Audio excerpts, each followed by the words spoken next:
Hello जी, good morning. कैसे हैं आप सब लोग? उम्मीद करता हूँ सब बढ़िया होंगे और आज संडे एंजॉय कर रहे होंगे। आप सोच रहे हो कि मैं कहाँ आया हूँ? मैं आया हूँ आज अपने गांव में और मैं आया हूँ खेत की तरफ थोड़ा सा घूमने के लिए और देखने के लिए भैया कैसे क्या कुछ चल रहा है। चाचा से मिले हुए भी काफ़ी टाइम हो गया था तो उनसे भी मिलिए। और भैया आज मैं देखो स्वेटर पहनना गया भूल, जैकेट भूल गया और हवा चल रही है यहाँ बहुत भयंकर। ये देखो भैया हमारे चाचा जी ने लगा रखे टमाटर। ये पूरा एकड़ जो है ना टमाटर का लगा रखा है, ये देखो देख रहे। और इधर लगा रखी है इन्होंने सरसों। इनकी सरसों पे भी फलियां नहीं आई है, हमारी सरसों पे फलियां आ गई। इनकी सरसों पे धीरे धीरे थोड़ी थोड़ी आई है अभी। ये देखो जी सरसों के खेत हमारे। तो जी आज का एजेंडा ये है कि एक बार तो मुझे जाना है करनाल जाने के बाद में फिर जाना है एक जगह पे। लंच का इनविटेशन है आज।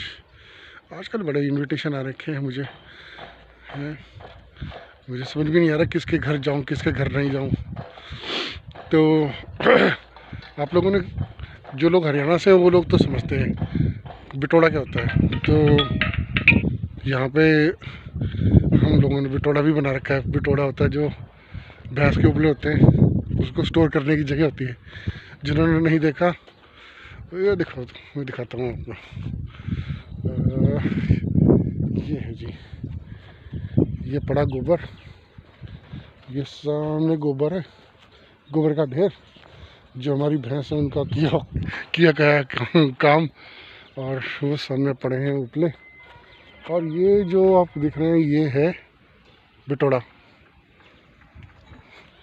इसमें हम लोग एक दूसरे के ऊपर गाय के उपले रख के उसको इससे मिट्टी और इससे गोबर से हम लोग उसको लेप करके स्टोर कर लेते हैं ताकि फिर जब ज़रूरत हो इसको तोड़ के निकाल लें आराम से। तो जी आज हवा बहुत ज़्यादा है और ठंड भी बहुत ज़्यादा है। चलो मैं भाग के पहले कुछ पहन लूँ और फिर मिलते हैं करनाल के रास्ते में। भैया हम लोग वापस आ गए करनाल से। शूट इसलिए नहीं कर पाया था करनाल का क्योंकि रास्ते में बहुत भयंकर धुंध थी और वापस आते टाइम हमको मिली बारिश। तो दोनों कंडीशन में शूट करना था मुश्किल। हम पहुँचे अपने घर और लंच का मैंने बताया था वो भी निपटा दिया मैंने। भाई मुझे 3 लंच का इन्विटेशन था आज। अब बेचारा गरीब आदमी कहाँ जाए, खाना वही 400 ग्राम ही होता है। अब 400 ग्राम में किस किस का ठूसूं भाई, छोटा सा पेट है। 400 ग्राम की माया है भैया। 100 ग्राम तो मैं क्या खाता हूँ। 3 जगह जाकर एक ही जगह आधा किलो पेल दिया मैंने सारा। अब पहुँचने वाले हैं घर। तो थोड़ी देर बारिश आ रही है तो फिर कहीं आज बाहर निकलना तो होगा नहीं। आज करते हैं रेस्ट और फिर देखते हैं बाद में कुछ। अगर शाम को मौसम ठीक हुआ तो आज मार्केट के दर्शन कराते हैं आपको, अगर पॉसिबल हुआ तो। बारिश रुक गई तो और हमारा मन किया तो। ठीक है जी, अब करते थोड़ी देर रेस्ट, उसके बाद मिलते हैं आपसे। हेलो जी, गुड मॉर्निंग। कैसे आप सब लोग? और हम सुबह के बाद उठ गए हैं सुबह मम्मी के साथ। ये हमारी मम्मी है। मम्मी जी हेलो बोलो। हेलो। मैं और मम्मी गए थे ज़रा सुबह सब्ज़ी लेने। क्या क्या लिया भैया अपने सब्ज़ी में? हेलो। हाँ टमाटर, साग, मटर। चलो भाई सरसों का साग बनाएगी मम्मी। सरसों का साग करके काफ़ी दिन हो गए थे और आज नहाना पड़ेगा, शेव भी करनी पड़ेगी। उसके बाद देखते हैं ज़रा दिन का क्या शेड्यूल रहता है। 1-2 जगह जाना, वो भी कहते हैं कुछ काम था तो वो करने के बाद फिर आपको अपडेट करते हैं। और आज फिर एक ज़रूरी बात बताऊंगा आप लोगों में, बड़ी इम्पोर्टेंट बात है आप लोगों के लिए। आजकल हैकिंग बहुत चली हुई है भाई, फ़ोन्स की और आपके पेटीएम वगैरह की। तो उसके बारे में बात करेंगे आज। ठीक है जी। कि हम नहा धो के रेडी हो जाते हैं और फिर मिलते हैं आपसे। हेलो जी, good evening, welcome back to the channel. कैसे आप सब लोग? मैं तो थोड़ा सा बीमार, मेरी तबीयत थोड़ी सी ठीक नहीं है और उम्मीद करता हूँ आप सब लोग, मौसम चेंज हो रहा है बार बार रेगुलर, तो आप लोग भी ठीक होंगे। ठंड ज़्यादा और बारिश की वजह से मैं कुछ ज़्यादा बाहर गया नहीं था क्योंकि भैया सर्दी और ठंडी हवा और तो बहुत ज़्यादा चल रही है। प्लीज़ आप छोटे बच्चों का और बुज़ुर्गों का ध्यान ज़रूर रखें इस चीज़ पे। मैंने कुछ ऐसा आज स्पेशली शूट नहीं किया था कि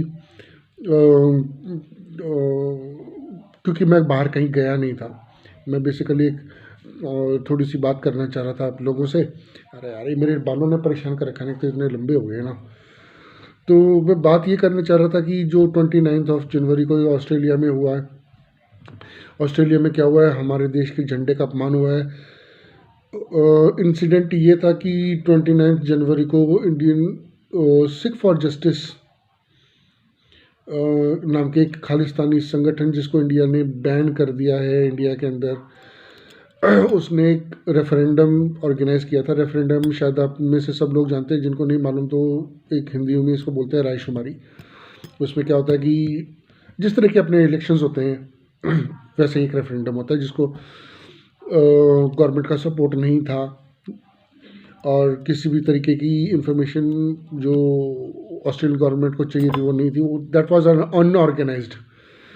ये दो जैसे मैंने बताया आप लोगों की, दो फेजेस में होना था। 12:30 बजे के आसपास में, रात में 4:30 बजे। तो ये जो लड़ाई झगड़ा और जो हमारे तिरंगे झंडे का अपमान हुआ है, वो लास्ट फेज में हुआ है, जब कुछ हमारे मित्र जो ऑस्ट्रेलिया में रहते हैं और जो कि इंडिया को सपोर्ट करते हैं, वो अपना तिरंगा झंडा लेके वहाँ पहुँच गए। भारत माता की जय के उन्होंने नारे लगाए और इसी में वो खालिस्तानी, अब खालिस्तानी बोलूँ या देशद्रोही बोलूँ, देशद्रोही हैं, क्योंकि जब उस ऑर्गेनाइजेशन को बैन कर दिया है इंडिया ने, गवर्नमेंट ने, तो भैया वो आतंकवादी हुए या एंटी नेशनलिस्ट बोलना ज़्यादा बेटर रहेगा। उन लोगों ने उन जो झंडा लेके आए थे उस ग्रुप के ऊपर अटैक कर दिया और हमारे काफ़ी मित्रों को वहाँ पे चोट भी आई है। और ये ऐसा नहीं है कि इस महीने, ये अभी हुआ है कि इस महीने में 3 से 4 बार ऑस्ट्रेलिया में हिंदू टेम्पल्स को भी टारगेट किया गया है। वहाँ पे हिंदुस्तान विरोधी स्लोगन्स लिखे गए हैं और खालिस्तान के निशान बनाए गए हैं। खालिस्तान के समर्थन में कुछ बातें लिखी गई। ऐसा नहीं करना चाहिए। देश को क्यों तोड़ने पे लगे हो मुझे समझ में नहीं आ रहा है। ऐसे कौन लोग हैं जो इन मुद्दों को हवा दे रहे हैं? अभी इसी संगठन ने कुछ रेफरेंडम 2020 के नाम से भी एक कैंपेन स्टार्ट किया था। तो उसमें भी यही था कि वो मतलब पंजाब को अलग करना चाह रहे थे। वो देखना चाह रहे थे कि भाई कितने लोग खालिस्तान के समर्थन करते हैं। और मैं बहुत बहुत धन्यवाद देता हूँ पंजाब के लोगों को जिन्होंने इस रेफरेंडम का बॉयकॉट किया था। They didn't take it seriously, क्योंकि ये वो लोग नहीं जाना चाहते थे। आप लोग सिख कम्युनिटी से बिलोंग करते हो, सबसे पहले तो बहुत अच्छी बात है, वी सल्यूट यू। अरे आपके पूर्वजों ने, आपके क्या, वो हमारे भी पूर्वज थे जिन्होंने इस देश के लिए अपनी कुर्बानियाँ दी हैं, अपनी शहादतें दी हैं। तो उस देश को आप क्यों तोड़ना चाहते हो मुझे समझ में नहीं आता। और ऐसी कौन सी ताकतें हैं जो इन चीज़ों को बढ़ावा दे रही हैं? ऐसा एक छोटा सा इंसिडेंट हमारे किसान आंदोलन में भी हुआ था। उस टाइम पे भी किसान आंदोलन में कुछ ऐसे झंडे देखे गए थे जिसमें मैंने खुद जाके देखा था। वो झंडे थे वहाँ पे। दुनिया चाहे जो मर्जी बोले, शायद यहाँ पे कुछ लोग मुझे गालियाँ भी देंगे, मुझे उससे कोई मतलब ही नहीं पड़ता। मैंने खुद देखे थे। उसके बाद में किसान आंदोलनों को भी खालिस्तानी कहा गया, विच वॉज रॉन्ग। कुछ एंटी नेशनल लोग वहाँ पे घुस गए थे, बट ये मतलब नहीं होता कि भाई सभी के सभी एंटी नेशनलिस्ट हैं। तो मैं गवर्नमेंट ऑफ इंडिया से सबसे पहले तो ये डिमांड करता हूँ कि भाई ऐसे मुद्दों को सीरियसली उठाया जाए और वहाँ की काउंसलेट और वहाँ के राजदूत विरोध दर्ज कराए, जो कि कराया जा चुका है। लेकिन कार्रवाई क्या होगी? सिर्फ अभी तक जो हम लोगों को मालूम पड़ा है, वहाँ पे एक 34 ईयर्स का और एक 39 ईयर्स के आदमी को गिरफ्तार करके उनका एक सिर्फ चालान किया गया है। सिर्फ चालान नहीं, डिपोर्ट करो ऐसे लोगों को, वहाँ से देश से निकालो। क्यों?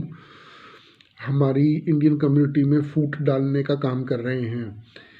मुझे कुछ मेरे फ्रेंड्स रहते हैं वहाँ पे, भैया अपना ध्यान रखो, अपना क्या मेरे फ्रेंड्स क्या भाई, सब अपना ध्यान रखो और कहीं अकेले बाहर मत निकलो। इस तरीके की अगर इस तरीके की चीज़ें हो रही हैं तो मैं थोड़ा सजेशन भी ये दूंगा कि आप लोग इकट्ठे ही बाहर निकले, इंडिविजुअल ना निकलें। तो अपना ध्यान रखो भैया। और दूसरा, ऐसे रेफरेंडम को मैं फिर सभी लोगों से अपील करता हूँ, चाहे वो इंडिया में है, चाहे वो कनाडा में, चाहे वो ऑस्ट्रेलिया में, चाहे वो स्वीडन में, चाहे वो फ्रांस में है, चाहे वो ऑस्ट्रेलिया में, ऐसे लोगों को बॉयकॉट करो। कुछ मत सुनो उनकी। हमारा देश एक था, एक रहेगा, कुछ खालिस्तान अलग नहीं होगा, किसी को कुछ नहीं मिलेगा, ये हिंदुस्तान ऐसे ही रहेगा। आने वाले भी तोड़ना चाह रहे थे हमारे देश को, जो मुग़ल आए थे वो भी नहीं तोड़ पाए, तो तुम क्या तोड़ोगे भाई, कुछ नहीं उखाड़ पाओगे।